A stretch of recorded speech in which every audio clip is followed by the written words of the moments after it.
safer world is possible, and together we can and will make it happen. Thank you.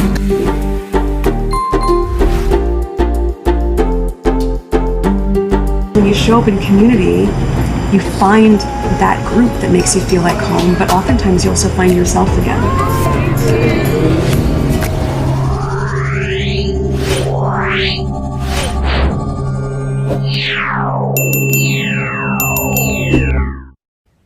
Because Meghan and I love Susan Hussey. I think she's great. And I also know that what she meant, she never meant any harm at all. But the response from the British press and from people online because of the stories that they wrote was horrendous. It was absolutely horrendous, the response. And that fascinated me for a number of reasons, not least because I need a little bit of help understanding properly the difference between racism and unconscious bias. He has a crack at explaining it shortly. And secondly, because that was not in the script, was it? When we were reading about Susan Hussey and her comments to Ngozi Fulani, and everybody was taking a side, I think myself included, although I'm pretty sure at the time we talked about the difference between not knowing any better and deliberately setting out to be offensive, which is perhaps part of the distinction between racism and unconscious bias. But that there, we love her, he said. I mean, words at least as warm as any that came out of Kensington Palace or Buckingham Palace in defence of this woman. Interesting, really, to reflect upon how the issue of racism in the royal family has been kicked front and centre by Meghan and her husband. And yet on this particular flashpoint, no one ever thought to ask them what they thought. And now we know. Sympathetic towards Lady Susan Hussey, much more sympathetic towards Lady Susan Hussey than perhaps a lot of the commentary at the time allowed, although most of the newspapers were close to defending her. The idea that there is more nuance to these sort of issues than many of us allow in our binary footballified analyses really stopped me in my tracks. It really stopped me in my tracks. Because I sort of thought, well, what's the difference between unconscious bias and racism? And then I thought, well, I suppose the difference is that intent, isn't it?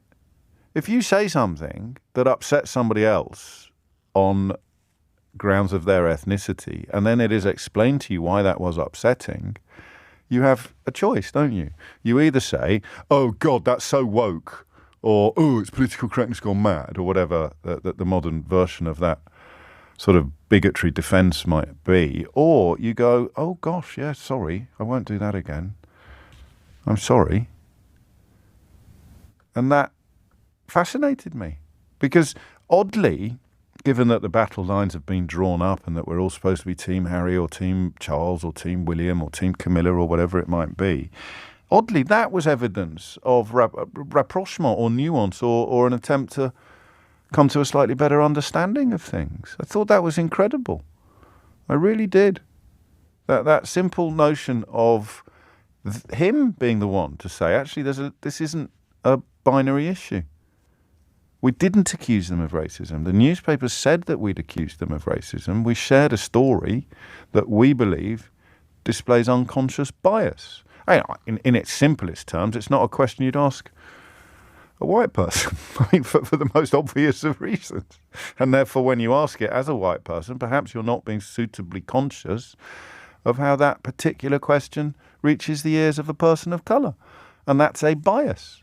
We are all biased in various ways. But when it's unconscious, you deserve, I think he is suggesting, more sympathy than when it's conscious. In fact, when it's conscious, I'm not sure you deserve any sympathy. So can we do that first today? Do you want to have a crack at explaining what the difference is between racism and unconscious bias? And then we will look at why. The questions about the darkness of the skin of their baby and Susan Hussey's questions about where Ngozi Fulani really came from are evidence of one, but not the other. But that's your entry point. What is the difference between racism and unconscious bias? Because surely, at least in one sense, they're the same thing. You're just being unconsciously racist as opposed to deliberately racist. Hit the numbers now. You will get through. And if you want, it's depending entirely upon you. We may talk about what you made of the interview in general, but I find myself once again married to the idea that what you have to say is only really going to be interesting if your opinion is slightly different or profoundly different by the end of what you saw last night than it was at the beginning. If it's just enforced your affections or unpleasantnesses, your dislikes or your likes, I don't know how helpful it would have been. I'll tell you now, he was much cleverer than I realised, much more articulate than I thought he was. I was on Fleet Street when he was a kid, and we were always hearing about how poor he was at school and how dreadful his exam results were, and he made comments himself as well, didn't he, about not having read much Shakespeare. But in terms of articulacy and clarity, his use of language, I was actually impressed, if that doesn't sound condescending or patronising. I thought, crikey, I can see why he's confident doing these interviews. He's well more than up to the job. 10:17 is the time. Here you go. Here's an interesting question to start with from Emma in Wimbledon. Hello, James. If it wasn't such a serious issue as racism, why did Harry and Meghan bring up the comment of their son's skin in the Oprah interview? Well, I'll tell you, Emma, because unconscious bias is a really, really serious issue. In many ways, it's a more serious issue than racism, because overt racism is both easy to identify and easy to understand. But unconscious bias, where we are unwittingly, unintentionally offensive, is hugely important. I'm happy to explain that. I hope your question's not disingenuous, but I mean that's why. And all the effort that the Daily Mail and others put into poo-pooing the idea of unconscious bias training looks even more ridiculous and sinister now than it did before. Who is most in need of unconscious bias training? People who suffer from it. Would Lady Susan Hussey have said what she said to Ngozi Fulani if she'd received it? No, she clearly wouldn't. Would that member of the family have been asking them in quite that way about the potential darkness of their baby's skin if they'd had unconscious bias training? I don't think so. Hello, everyone, and a very warm welcome to Sussexful. I'm your host, Emma, and before we get started, please remember to like, comment, and subscribe to Sussexful, the channel that celebrates truth, compassion, and the power of Harry and Meghan's story. Now, on today's video, we're going to look at a truly thoughtful and emotional reflection by James O'Brien, as he discusses the significance of Harry and Meghan's empathy towards Lady Susan Hussey following the Ngozi Fulani incident. James O'Brien shared how deeply moved he was by the grace Harry and Meghan showed. Despite everything that happened, the scrutiny, the racism, the unfair attacks, the Sussexes still responded with understanding and compassion. James said, "I thought that was important." And he's right.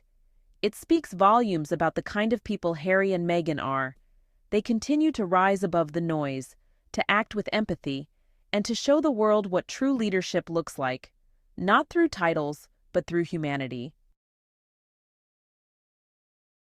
Some people online, as always, tried to make jokes or dismiss the conversation.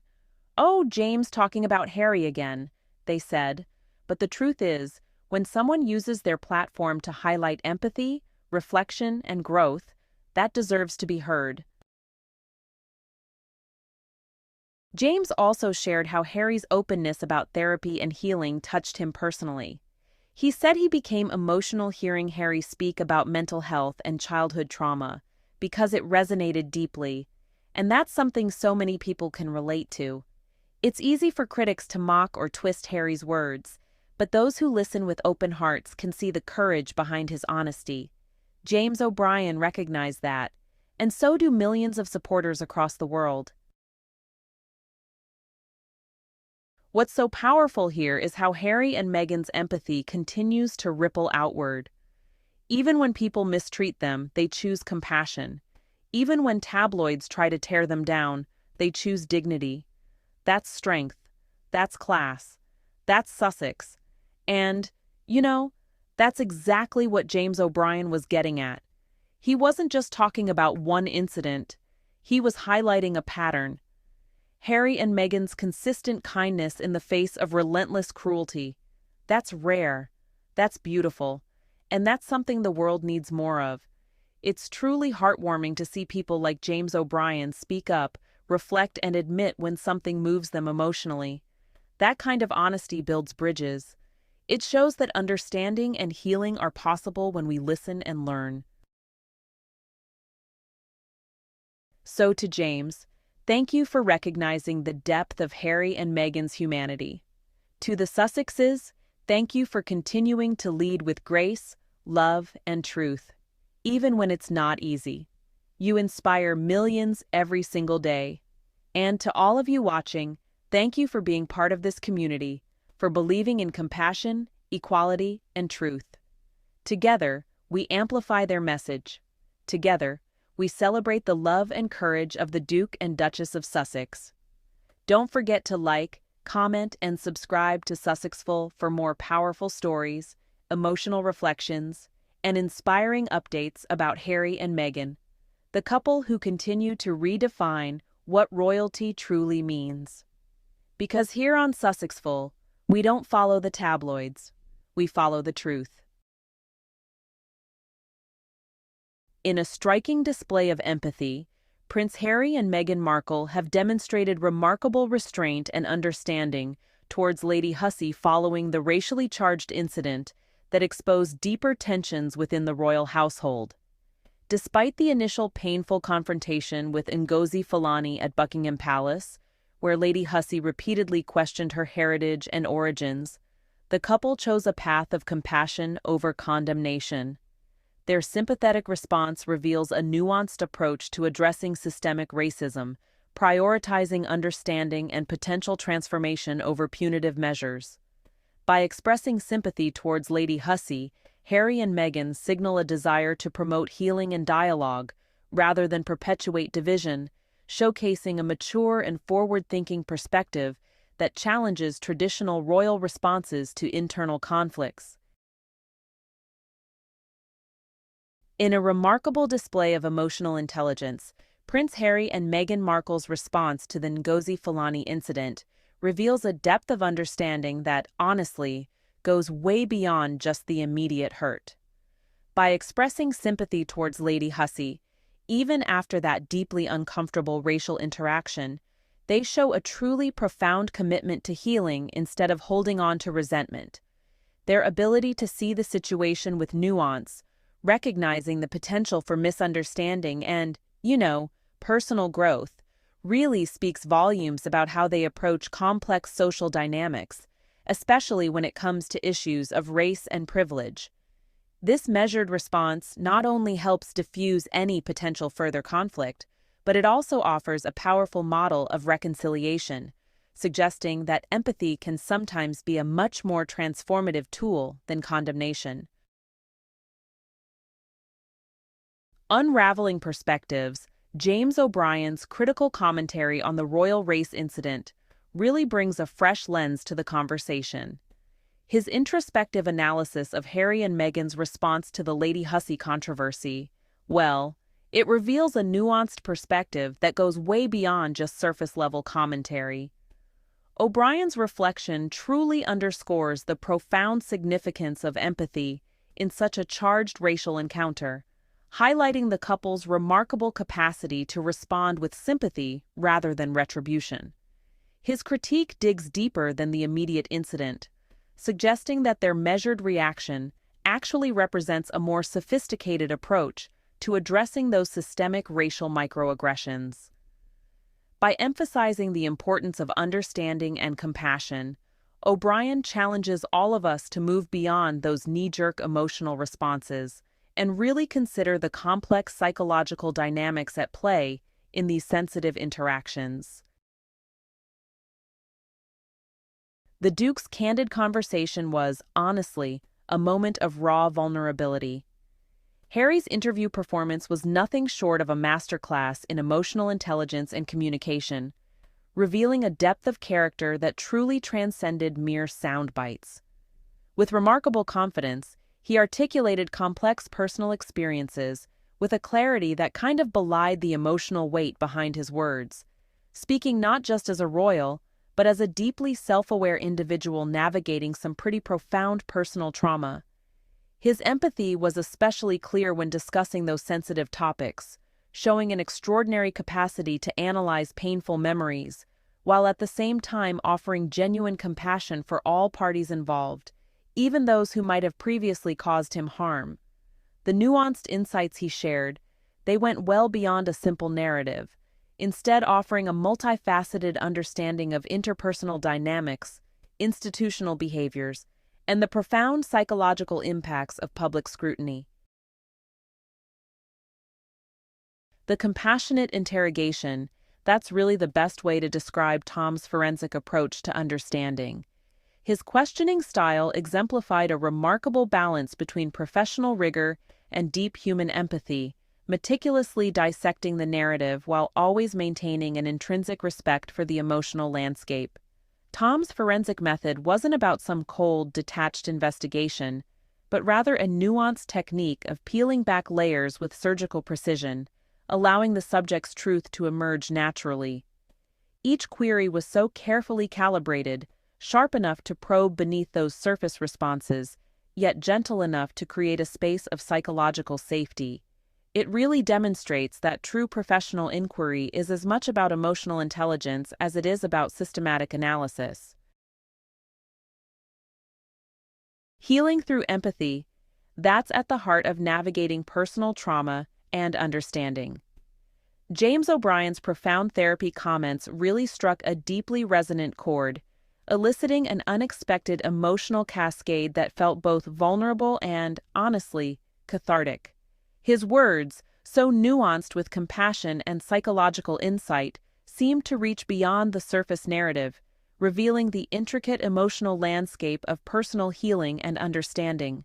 The raw authenticity of his perspective triggered a profound internal response, where listeners like myself found ourselves unexpectedly moved, recognizing just how therapeutic discourse can transform pain into potential, and how articulating complex emotional experiences can be a powerful act of self-restoration and collective empathy.